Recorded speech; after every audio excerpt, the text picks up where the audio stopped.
हाय नमस्कार. शुभ सकाळ.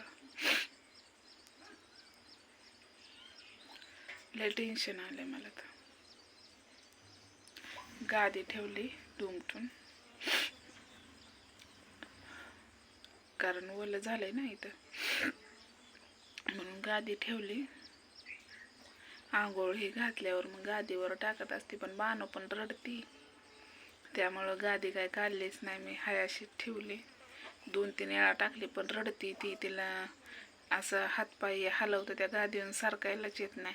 आणि त्या गादीवर टाकलं की असं पाक नाही का, एकदम मऊ मऊ मऊ गादी आहे ना, त्यामुळं तिला सारखा येत नाही, म्हणून ती वरडती. तर तुम्ही म्हणत असाल ताई तुझं रडल्यावर का डोळा आहे, तर त्याला कारण असं आहे काय तुम्हाला सांगू. प्रत्येकाच्या घरात भांडणं असते ती का नाही. आमच्या घरात भांडणं म्हणजे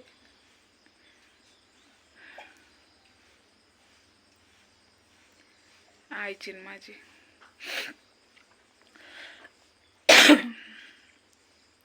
तिचं म्हणणं आहे मी जाते कुठं पण मला काम होय नाही. मग तिला मी म्हणलं बानूपाशी बस, मला बानूचं पण होय नाही.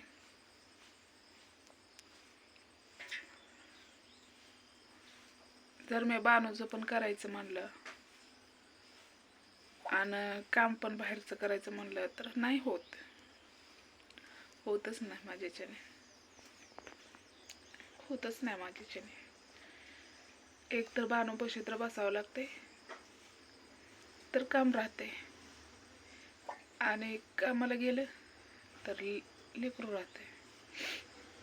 तिचं म्हणणं मला काहीच बानूला चारता येत नाही, काय होत म्हणजे हे होतंय मला होतच नाही म्हणते. सरळ सरळ म्हणते मला होतच नाही.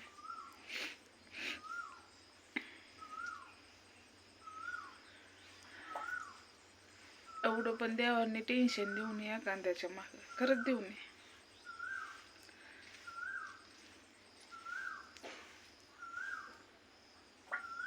प्रत्येक गोष्ट तर बघायची म्हणलं तर एकल्या बाईनं कोणचं म्हणून बघायचं.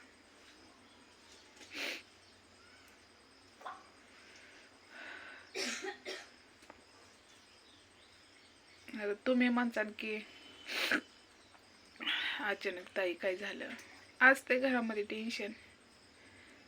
काही गोष्टी झाकलेल्या बऱ्या आहेत, काही गोष्टी सांगितल्या तर त्याच्यावर मजाक होतो, काही लोकांचा हसू होईल, काही लोकांना दुःख वाटेल. पण जर बानूला दीक्षित हॉस्टेल आहे, बानूला काम बघू का बानू बघू.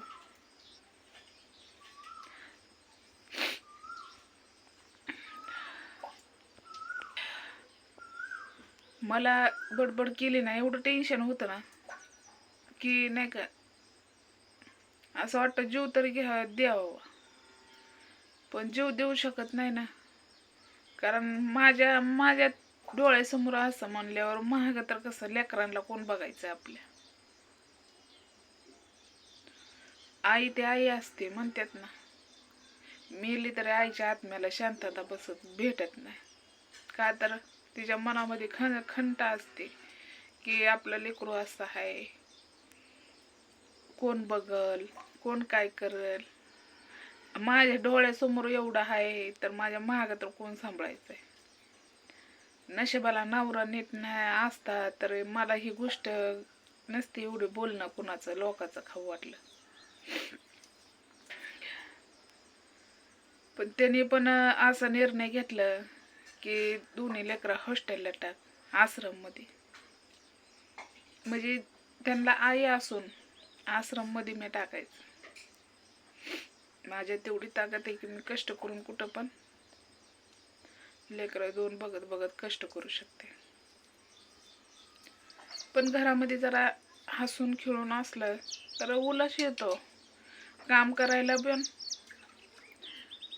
आणि समोरच्या जे काम करायचं आपल्याला त्यांना उत्तर पण देता येतं. आपण कामावर गेलं तरी आपलं मन दुख दुख राहतच.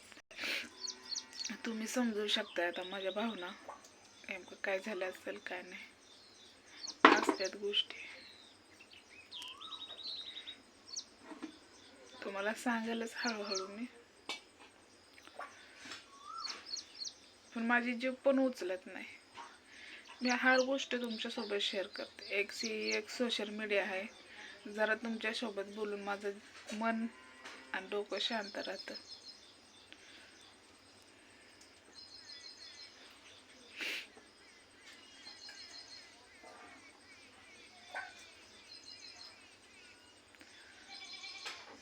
विचार केला तर लय मोठा विचार आहे, नाही विचार केला तर काहीच नाही.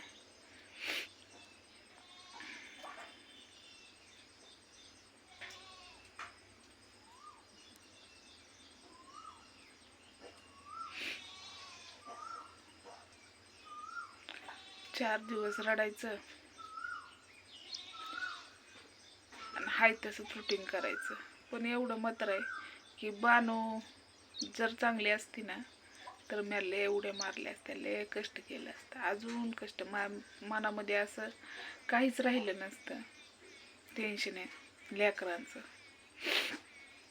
पण बानूचं टेन्शन आहे ना, जरी मी खात असल तरी पण विचार करते 24 तास, रात्रभर विचार डोक्यात असतो माझ्या बानूबद्दल.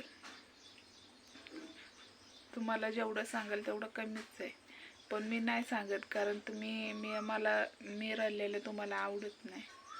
पण काय करू, एक एक एक वेळेस असा येतो की अश्रू थांबत नाहीत. माझं स्वप्न गाड्यांचं नाही, घर बांधायचं नाही किंवा काहीच नाही. माझं स्वप्न फक्त माझे बानू चालावं किंवा मला 2 दिवसाचं खाणं भेटलं तरी चालेल, पण बानू चालली पाहिजे, एवढंच स्वप्न आहे माझं.